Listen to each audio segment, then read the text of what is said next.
nos concentramos en la gestión prospectiva y en la correctiva. ¿Qué es la gestión prospectiva? Entonces son aquellas acciones que vamos a planificar con el fin de evitar o prevenir un riesgo futuro, es decir, algo que todavía no existe, pero puede suceder, puede desarrollarse. ¿En qué momento se va a desarrollar? Generalmente cuando se instalen las personas en algún territorio a través de o van a vivir o van a generar alguna actividad económica. Y aquí es donde entra a tallar lo que se conoce como el diseño de escenarios, ¿no?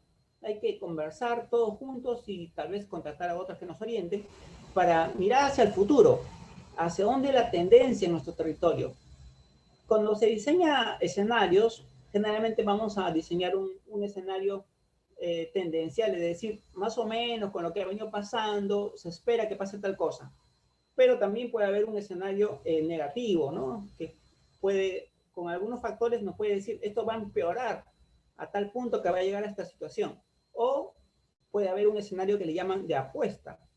Es que las condiciones van a mejorar mucho o las condiciones van a empeorar mucho. Y ese escenario que nosotros vamos a diseñar tiene que ir considerando los objetivos de desarrollo sostenible para que digamos que estamos aplicando la visión del desarrollo sostenible. Tenemos que tener una evidencia de que estamos planificando en base a esta política de las Naciones Unidas. Entonces, no es muy sencillo, pero tenemos que tener algún método. Entonces, yo les sugiero, aquí les dejo esta letras, ahí backcasting es un método que ustedes pueden aprender para desarrollar el diseño de escenarios. Delphi es otro, hay otro que le conocen como prospectiva. Bueno, entonces tienen que ustedes aprender un método para hacer diseño de escenarios. No es necesario que ustedes lo hagan, sin embargo, yo les sugiero que tengan cierto conocimiento, porque cuando estén con los colegas, puede ser que nadie sepa hacer escenarios. Entonces, si ustedes tienen un cierto conocimiento para hacer escenarios, pueden orientar. Y una vez que están trabajando todos, ya es un poco más intuitivo. Como todas las cosas, si no sabemos, tenemos que tener un método para trabajar. Si no tenemos un método para trabajar, un poco que vamos a hacer un prueba-error, ¿no? Y vamos a demorar mucho, no vamos a avanzar, vamos a dedicar muchas horas, el dinero se va a perder. Tenemos que tener un método para todo lo que queramos hacer. Si tenemos el método, tenemos el mapa.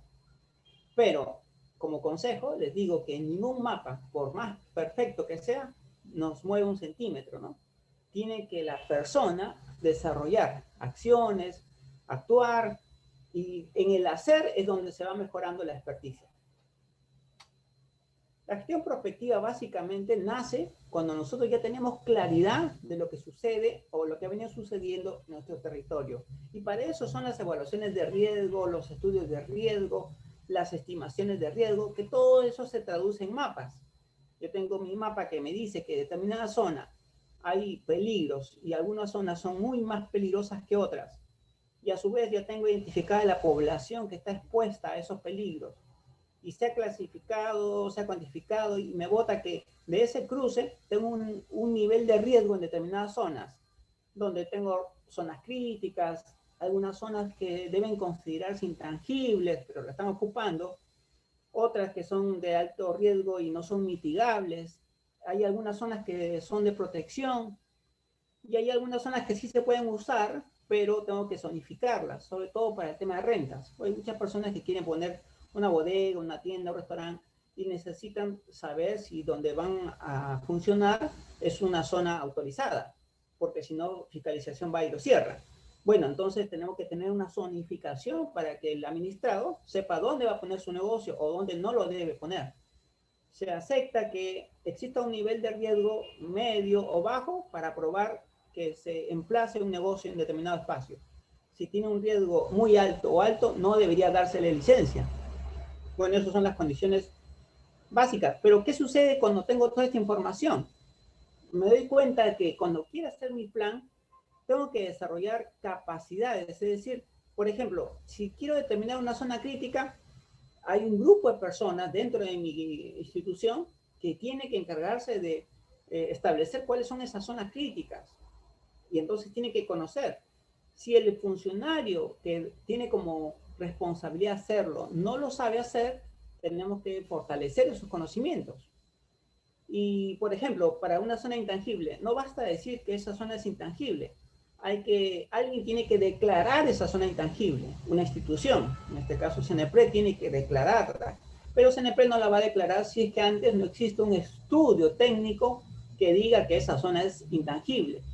Y entonces la municipalidad tiene que conformar un grupo de personas para que haga un estudio técnico y sustente que esta zona es intangible, para que después CNEPRED la declare como tal. Eso es un proceso. Por consiguiente, entonces, si queremos que una zona sea declarada intangible, tenemos que iniciar un proceso. Tenemos que asignar un grupo de personas que realice ese proceso. Y si esas personas no dominan ese proceso, tenemos que capacitarlos, orientarlos, fortalecer sus competencias para que sepan hacer el proceso. Y si no, por último, contratar a un grupo de profesionales para que realice ese proceso. Bueno, hay zonas que son de alto riesgo no mitigable y alguien tiene que ser responsable por determinar qué zona es mitigable, qué zona no lo es. Son cosas, como ustedes se van dando cuenta, aquí lo he resaltado en un cuadro, hay muchas situaciones que nosotros tenemos que identificar. Hay que sensibilizar a nuestros funcionarios. La palabra sensibilización hay que tomarla como capacitación, ¿no? No le estamos pidiendo que su corazón se sensibilice, sino que tiene usted que saber que acá hay funciones que usted tiene que cumplir y esas funciones tienen responsabilidades civiles y administrativas y también penales. Entonces usted tiene la obligación de conocer. En algunos casos también tendremos que sensibilizar a la población para que sepan que donde están ubicados es una zona de alto riesgo y no solamente es alto riesgo, sino que está declarada como intangible, es una zona de alto riesgo no mitigable y por consiguiente el que usted está ocupando allí no solamente le hace mal, sino que es ilegal. Usted está incumpliendo una ley, por consiguiente está cometiendo un delito. Y así, ¿no? Tenemos que ir capacitando no solamente a los funcionarios, sino también a la población. Pero hay que establecer unos canales de comunicación. Y si queremos establecer comunicaciones, tenemos que diseñar los comunicados. Tenemos que buscar la forma de hacer llegar el comunicado. Va a ser en papel, digital, bajo campañas. Entonces todo eso requiere una logística y un presupuesto y hay que calendarizar.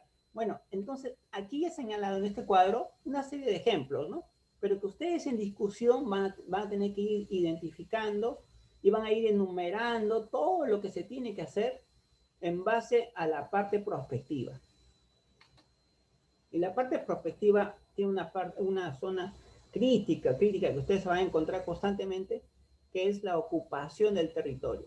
Y entonces esa ocupación del territorio se entiende que en el mejor de los casos tiene que considerar la aptitud del suelo y las condiciones de riesgo. Y tenemos que plantear ciertos incentivos negativos o positivos. Negativos son pues las prohibiciones, ¿no? O las multas. Y los positivos es orientarlos a que busquen otras alternativas. Y se entiende que hay un instrumento para eso, que es el Reglamento de Acondicionamiento Territorial y Desarrollo Urbano Sostenible, el RAPDUS. Lo que busca este instrumento es que se planifique la zona territorial y también el desarrollo urbano. Miren, todos los años tenemos declaraciones de emergencia en diferentes partes del Perú. Entonces, acá tengo, por ejemplo, este del 2019, el de 2020 todavía no lo han elaborado, pero el 2019 prácticamente todo el Perú estaba declarado en estado de emergencia. Y hay un perfil ya de las personas vulnerables, ¿no? Todos somos vulnerables en este momento, pero hay algunos que son muchísimo más vulnerables, generalmente porque están en los límites de la pobreza extrema, no tienen algunas necesidades básicas insatisfechas, o sea, les carecen de necesidades básicas, están clasificadas con un bajo índice de desarrollo sostenible. Entonces, todo este grupo de personas, de alguna manera, son empujados a vivir en condiciones precarias. Ahí hay un asunto social, es cierto, y de alguna manera podemos apalancar. Ahí se prendió abajo, ¿hay alguien que quiere hablar, un chat o algo? Buenas noches. Buenas noches. Buenas noches, habla Emeterio. ¿Cómo está usted, Emeterio?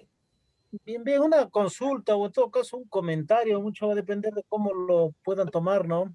Sí, sí. En el tema de la gestión del riesgo, ¿se debería considerar también la planificación familiar?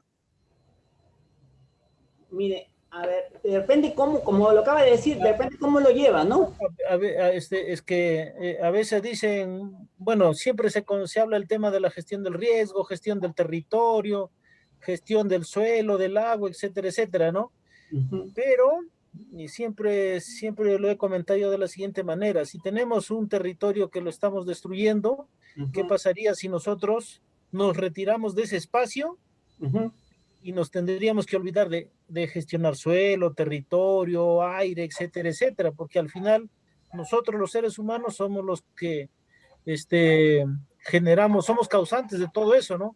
Por ejemplo, ahí como se ve en la imagen, Ujú. el cerro es, en todo caso, ahí en esas condiciones es un espacio que no debería ser habitado, pero Cierto. nosotros hemos aumentado tanto que nos vemos en la obligación de ocupar ese espacio, Ujú. generamos problemas y después recurrimos al Estado, como si el Estado nos hubiera dicho: saben, ustedes vayan a vivir ahí, o estacionense ahí, ubíquense ahí, Ujú. y ahí prácticamente nosotros somos los causantes de ese riesgo. Muy bien. Lo que usted acaba de mencionar eh, tiene una base incluso filosófica y una propuesta económica de hace muchos años, y esa doctrina la hemos estudiado muchas veces como la, no recuerdo si es teoría, pero tiene que ver con un hombre llamado Malthus. Y Malthus decía que va a llegar un momento en que los recursos naturales no van a satisfacer las necesidades por el número de habitantes que tiene el planeta, y entonces de alguna forma el hombre estaría alterando el equilibrio ecológico y al mismo tiempo creando condiciones negativas para el mismo hombre. Bueno, después de la teoría de Malthus resultó que se demostró que la ciencia y la tecnología podía crear condiciones favorables y que no era necesariamente una razón el crecimiento poblacional para el deterioro del planeta. Pero con el cambio climático resultó que otra vez se está volviendo la idea de la teoría de Malthus, porque se entiende que la alteración del clima obedece en gran medida a la industria, la cual a su vez se debe al consumo excesivo y de la extracción de materia de recursos naturales. Entonces volvemos a lo mismo, ¿no? El hombre está dañando el planeta. Hasta que se resuelva tecnológicamente esa alteración climática, puede ser que volvamos otra vez a negar la teoría de Malthus. Pero a razón de esa teoría aparecieron otros y dijeron, claro, porque el hombre se reproduce demasiado y entonces vamos a controlar la natalidad. Y al aplicar el control de la natalidad, entré a batallar aspectos que en alguna manera pueden considerarse poco éticos, porque ¿quiénes somos nosotros para incidir en la tasa de natalidad? Y a veces a las personas, como no tienen conocimiento, ustedes recordarán el problema del gobierno de Fujimori, ¿no? Que se le acusó de hacer que las mujeres sean improductivas sin su consentimiento. Bueno, entonces despierta toda esta serie de confusiones que tendríamos que tener un espacio para desarrollar y discutir ampliamente y llegar a un consenso, ¿no? Porque tal vez a un acuerdo no podamos llegar, pero a un consenso tal vez. Hay otra tendencia que nos lleva a pensar que educando a las mujeres, sobre todo a las niñas, para que eviten los embarazos adolescentes, pero antes de empezar esta clase estuve viendo noticias de una niña de 11 años que ha sido violentada por otro muchacho de 14, y entonces es constante que estamos escuchando este tipo de situaciones en las cuales no se trata solamente de las mujeres, sino que hay un aspecto ahí medio turbio que está alterando tal vez la psiquis de los hombres, porque están dañando a niñas y porque están generando embarazos adolescentes. ¿Qué es lo que está pasando? Bueno, esos son otros espacios, ¿no? Que entran en los temas antropológicos, sociológicos, psicológicos, social, que al final tenemos que también entenderlos, por supuesto. Hay muchas alternativas y yo creo que cada territorio, cada jurisdicción, sus profesionales tendrán que incluso considerar esas situaciones.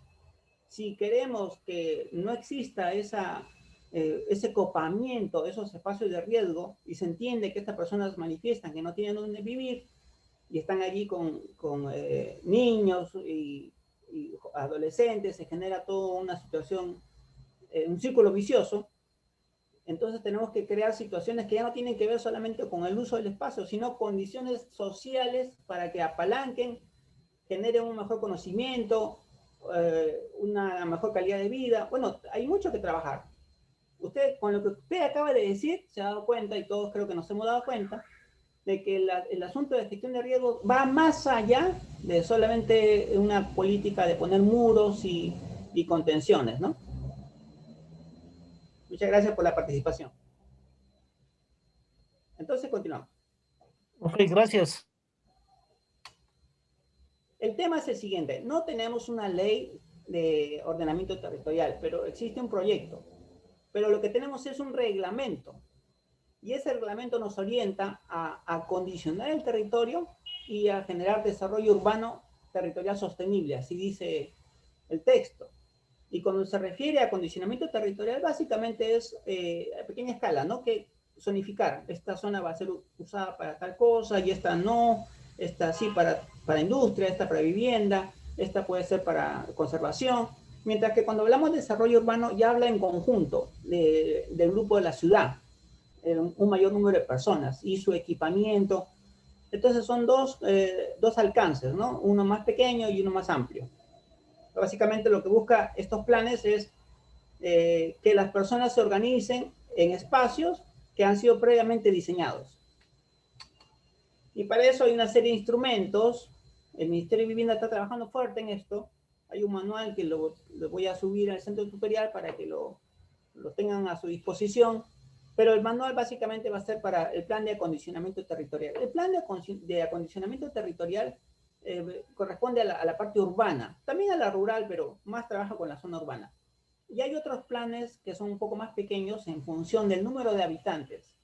Si la zona tiene más de 500.000 habitantes, ahí se aplicará un plan de desarrollo metropolitano. Si tiene menos, pero no menos que 5.000, entonces se desarrolla un plan de desarrollo urbano.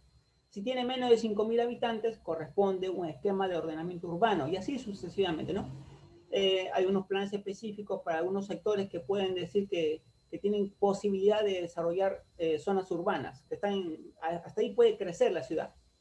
Y los planes integrales básicamente están orientados a los predios rústicos. Bueno, estos instrumentos se supone que deben orientar a cómo debe usarse el territorio. Tal vez lo que está pasando es que no se están desarrollando estos planes. ¿Y por qué no se desarrollan? Sería la pregunta, ¿no? Acá tengo una gráfica que ustedes cuando se bajan el Raptus la pueden encontrar. Es un ejemplo muy sencillo, ¿no? A nivel provincial, cuáles son los planes que se desarrollan. Y dentro de esa provincia hay distritos, y a algunos distritos les corresponde, según el número de pobladores, un plan de desarrollo metropolitano, un plan de desarrollo urbano o un esquema. La verdad de las cosas es que si nosotros analizamos a nuestros municipios cuál de estos instrumentos tienen, a veces no tienen ninguno o a veces tienen uno a medio trabajar. Se entiende que estos planes generan productos y estos van a ser otras normas y algunos planos de zonificación, que son los insumos que necesitamos en una gestión de desastres. Si nosotros trabajamos en defensa civil o gestión de riesgo, en una gerencia de gestión de riesgo, necesitamos planes, necesitamos mapas, necesitamos planos. Entonces, esta unidad que desarrolla el desarrollo territorial tiene que producir plano de zonificación, el reglamento de uso del suelo, las orientaciones hacia dónde puede crecer la ciudad, en donde hay una densidad, un grupo humano más compacto, donde está menos denso, por dónde se mueven las personas en la zona urbana, cuáles son los flujos y cuáles son aquellos lugares que deben cuidarse y que son pues considerados rústicos, y también puede ayudarnos a saber dónde se van a instalar las inversiones, porque los planes son para eso, para decirle al empresario, bueno, esta zona puede ser industrial, esta puede ser comercial, y aquí puede usted habilitar centros urbanos, y se genera un banco de proyectos, ¿no? Infraestructura de agua, de luz, el equipamiento de educación, salud, las zonas verdes para recreación y culturales. Básicamente, si tuviéramos todos esos planes, todos esos planos a la vista, sería mucho más fácil nuestro trabajo. Pero la verdad de las cosas es que a veces no los encontramos, ¿no? Vamos a una institución y lo pedimos y resulta que como se cambió de alcalde, el anterior se llevó todo, no tenemos nada. Hay que volver a diseñar todo. ¡Wow! Volver a diseñar todo. Muy bien. En algunos casos, cuando desarrollan estos tipos de planos, ahí mismo puede estar diagramado donde se espera que esté pues un vivero forestal, una planta de tratamiento y donde se encuentra la sede del gobierno con respecto a otros puntos.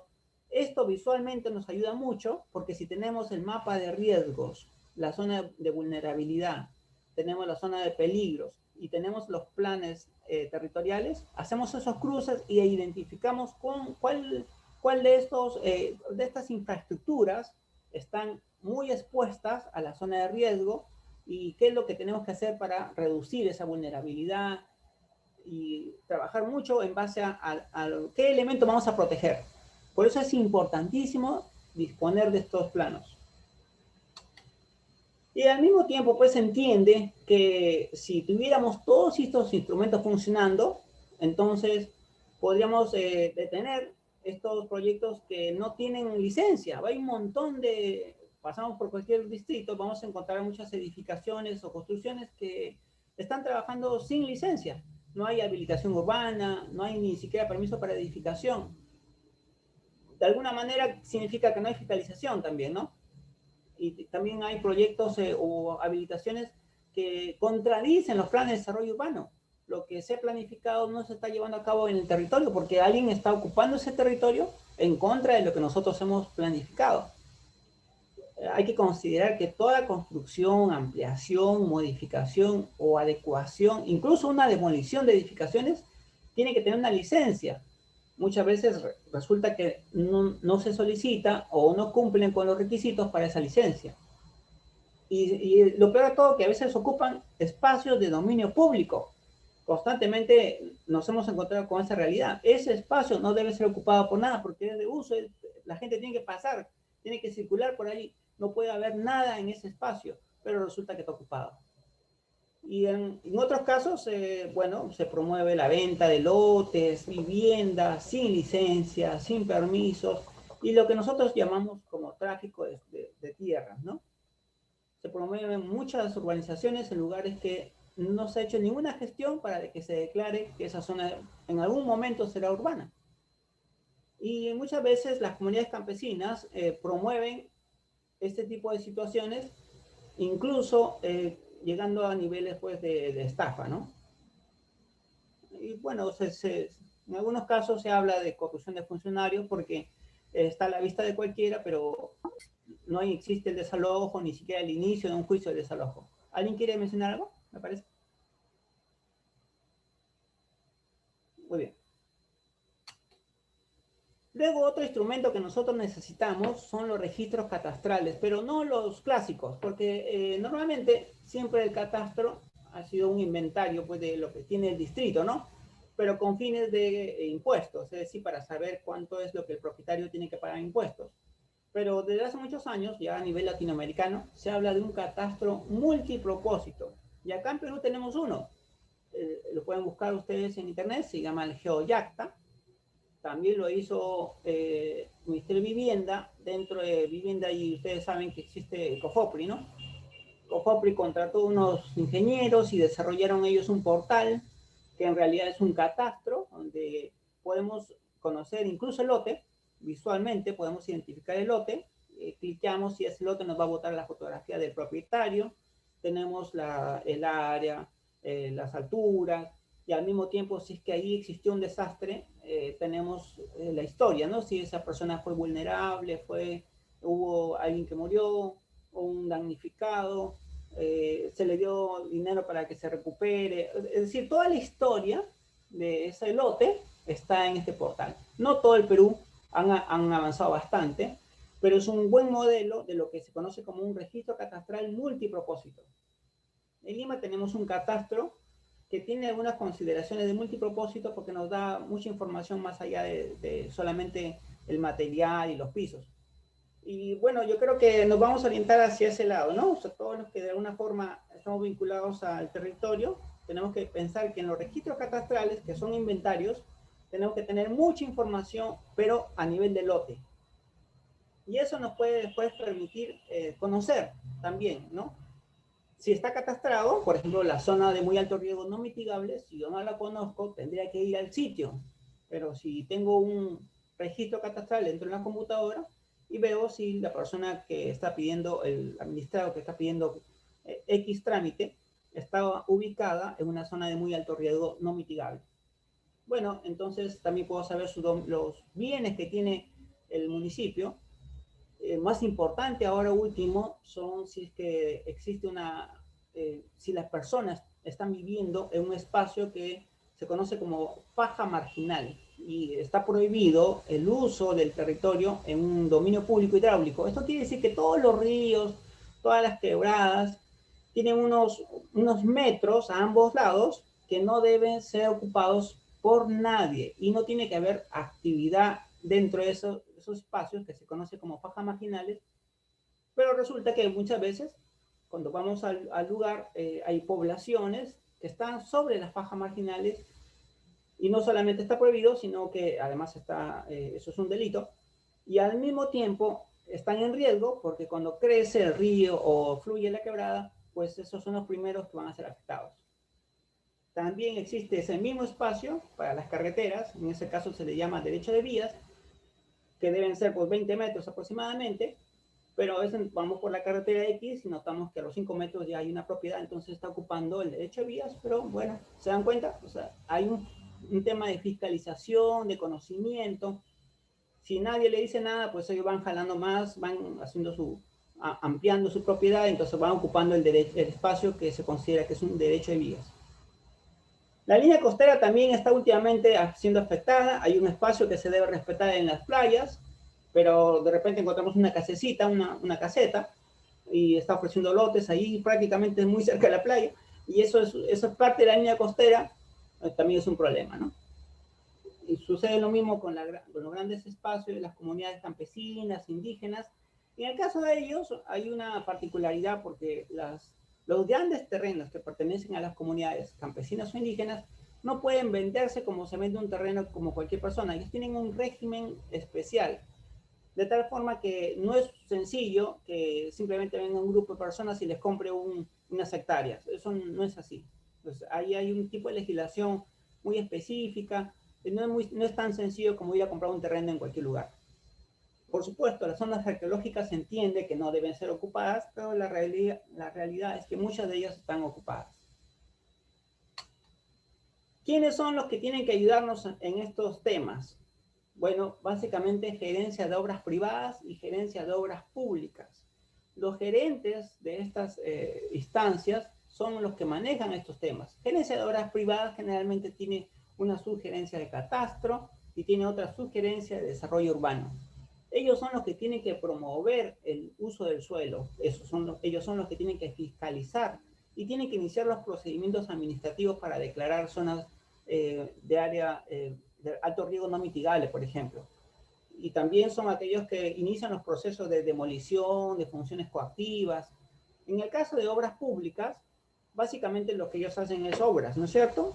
Pero antes de hacer la obra hay un tema de topografía, un levantamiento topográfico, y eso nos va a orientar también si ellos verdaderamente estuvieran involucrados con los conceptos de riesgo, si ese lugar es adecuado o no. Muchas veces me ha tocado que me llaman porque van a hacer un pozo de agua en determinada altura y quieren que yo vaya para que verifique que no hay riesgo, pero cuando voy ya la obra ya está iniciada. ¿Cómo han iniciado la obra si antes no les han dicho si esto es alto riesgo o bajo riesgo? O sea, es al revés. Primero tienen que hacer la evaluación de riesgo y después llevar a hacer sus cimientos. Esto quiere decir que el gerente le falta un poco de involucrarse con estos conceptos de riesgo, ¿no? Todos los bancos de proyectos, antes que sea un proyecto que esté a disposición, primero tiene que tener la evaluación, el instrumento, el estudio, que diga que ese proyecto, al ser levantado, no va a sufrir ni el proyecto ni va a causar daños. Y también para eso hay una serie de procesos administrativos que tienen que conocer, que la verdad no los conocen, entonces tenemos que fortalecer capacidades en estas dos gerencias que van de la mano con nuestro trabajo, tanto obras privadas como obras públicas. Aquí me he encontrado en mi experiencia, y yo les pongo esto porque resulta que he tenido que aprender, ¿no? En el camino uno aprende haciendo. Entonces me encuentro con espacios que son declarados intangibles, otros que son inalienables y otros que son imprescriptibles. Lo que me ha obligado a empapelarme un poquito de esas normas y cómo es este asunto, que resulta que hay espacios en el territorio que no solamente no pueden ser ocupados, sino que no, es un delito el ocuparlos. Y otros casos en los cuales por más que usted esté viviendo ahí todos los años que usted quiera, nunca jamás usted va a tener un título, porque no pueden ser ni comprados ni alquilados, es el concepto de inalienables. E imprescriptibles porque así, hay una ley que decía pues que si usted se ocupaba de un espacio y no era de nadie, a los 10 años usted podía hacer un trámite de declararlo imprescriptible y tener un título de propiedad, pero eso ya se acabó, eso ya no existe.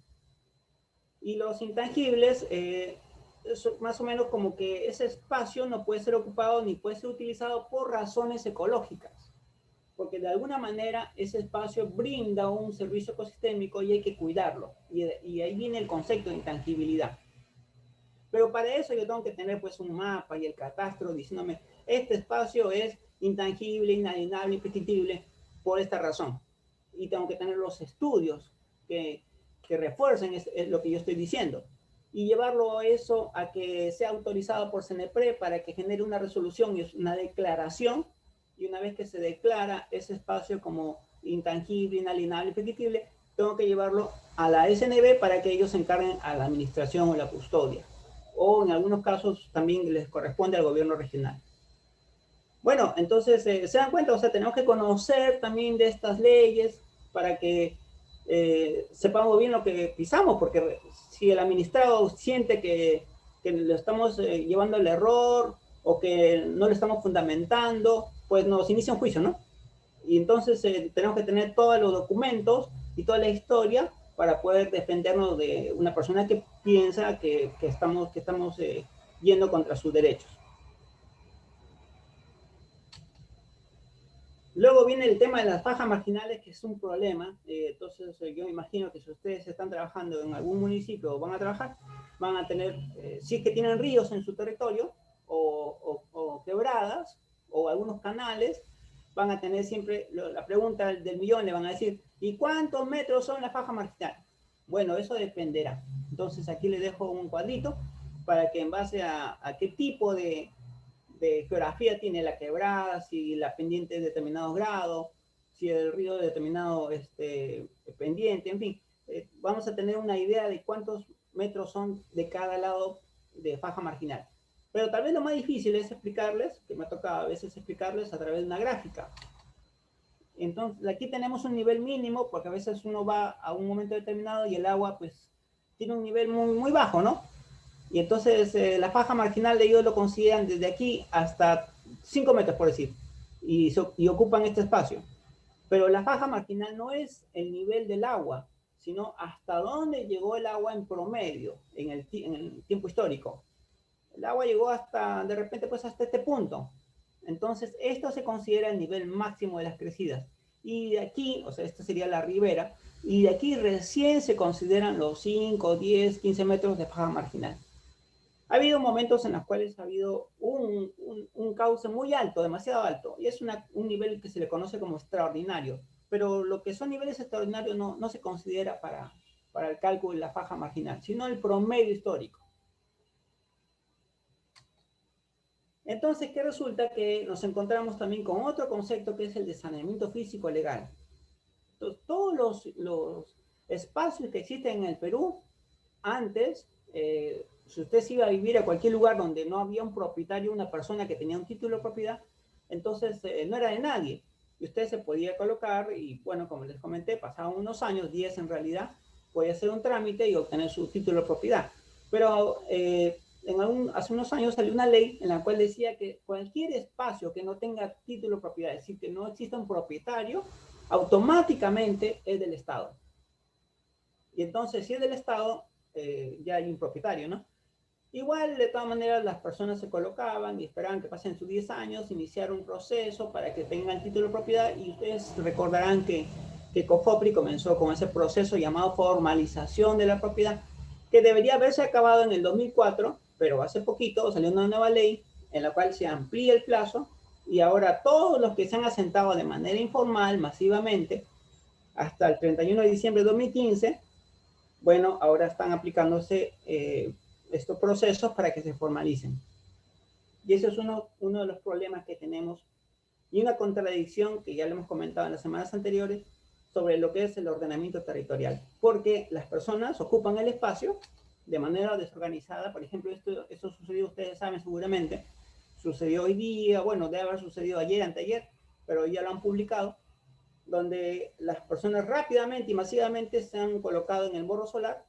Bueno, pues se entiende que esperanzados en quien va a ganar las elecciones, que les va a generar un título, ¿no?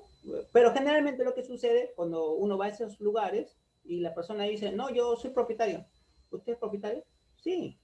¿Pero usted tiene título? Sí, tengo el título. Y cuando me muestran el documento, es un certificado de posesión, ¿no? Ya hemos hablado de eso. Entonces, el certificado de posesión que a veces le dan a la municipalidad es un certificado que dice que, bueno, la persona es una poseedora, pero eso no es un título. Entonces, usted no es propietaria. Tengo que explicar a las personas que usted no es propietario, solo que tiene un certificado que dice que usted es un posesionario, pero eso no tiene ningún valor. El único documento que acredita que usted es titular, que usted es propietario, es de registros públicos. Mientras tanto, no. Y COFOPRI, bueno, hay registros públicos, lamentablemente tiene un problema y le dice a COFOPRI, todo lo que ustedes hagan no tiene valor, porque la única entidad, la institución rectora en el país que genera un título de propiedad es el registro público. Entonces, COFOPRI, ¿qué está haciendo? Bueno, ya algún día sabremos qué es lo que está haciendo. Mientras tanto, tenemos este conflicto, ¿no? Lo que importa es que nosotros en nuestra institución disponemos con claridad de cuáles son los riesgos en nuestro territorio. Bueno, entonces esos riesgos que generan daños y pérdidas, tenemos que convertirlos en acciones para reducir esos daños y esas pérdidas, y por consiguiente hay que incorporar la gestión prospectiva y correctiva que hemos venido hablando en todos los instrumentos de la institución, todos, aquellos que están relacionados con la institución, con la gestión de la institución, aquellos que están relacionados con la parte estratégica y aquellos con el tema de ordenamiento territorial. ¿Cómo vamos de horario, Adriana?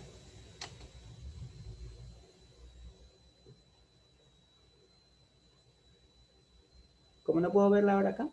¿Estamos bien? Sí, Inge, son las 8:23. ¿Nos podemos dar un break de 5 minutos? Yo creo, ¿no? 5 minutitos.